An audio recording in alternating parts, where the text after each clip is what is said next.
এই সিজনের আরেকটা মজার জিনিস হচ্ছে এইরকম কাঁঠাল বিচির ভর্তা খাওয়া। আসসালামু আলাইকুম, কেমন আছেন সবাই? আশা করছি সবাই ভালো আছেন। আলহামদুলিল্লাহ আমরাও ভালো আছি। অনেক দিন পরে ভাবলাম একটা ভিডিও করি, আর সেটা আপনাদের সাথে শেয়ার করব না তা তো আর হয় না। তো রাতের বেলা আজকে কতগুলো কাঁঠালের বিচি নিয়েছিলাম, সিদ্ধ করে তারপরে খুব সুন্দর মতো এগুলোকে ধুয়ে পরিষ্কার করে নিয়েছি। নাহলে অনেকে ভাববেন কাঁঠালের বিচি আবার এত সাদা হয় কি করে, উপরে এত খোসা থাকার কথা। অবশ্যই ছিল। প্রেশার কুকারে সিদ্ধ করার কারণে সেটা এত বেশি নরম হয়ে গেছে যে পানি দিয়ে একটুখানি ডলা দেওয়ার সাথে সাথে সেগুলো ক্লিন হয়ে গেছে, আর সেগুলো উঠিয়েও ফেলেছি।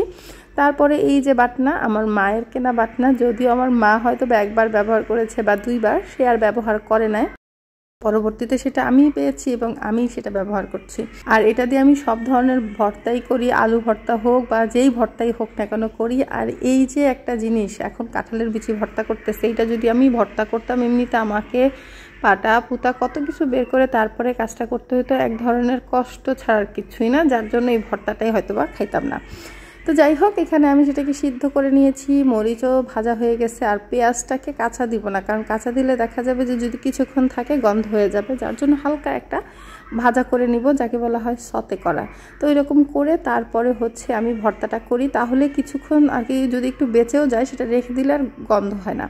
আর এইখানে আমার ভাজা হয়ে গেছে, তারপরে দিয়ে দিচ্ছি একেবারে এখন ডলাডলি করে তারপরে খাওয়া হবে। আর এটা যখন বানাচ্ছিলাম প্রথমেই ভাজাটা দেওয়ার সময় মাথায় আসছিল ধনিয়া পাতা তো দিতেই হবে, না হলে তো মজা লাগবেই না।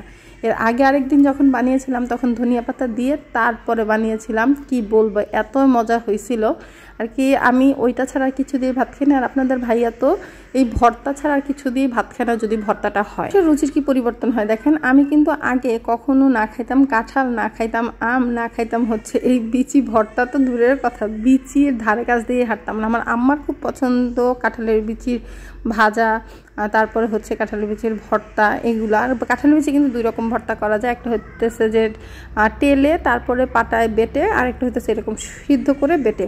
তো ওই টালাটালি কে করবে, অত কষ্ট করার সময় নেই, যার জন্য এই চোরামি বুদ্ধিটা আর কি, সিদ্ধ করে তারপরে বাটনা দিয়ে আমার ভর্তাটা বানানো। আর এই যে ফ্রিজ থেকে আমার ধনিয়া পাতার শেষ যেই স্টকটা ছিল সেখান থেকে একটু নিয়ে নিচ্ছি।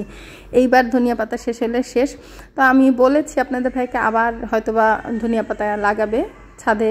এখন তো ওইখানে অন্য প্রজেক্ট চলতেছে, ওইখানে এখন দিছে হচ্ছে টক পাতার চারা তোলার জন্য। টক পাতার চারা তুলবে, তারপরে আবার ইনশাআল্লাহ টক পাতার ভর্তাও আল্লাহ যদি খাওয়ায় খাবো।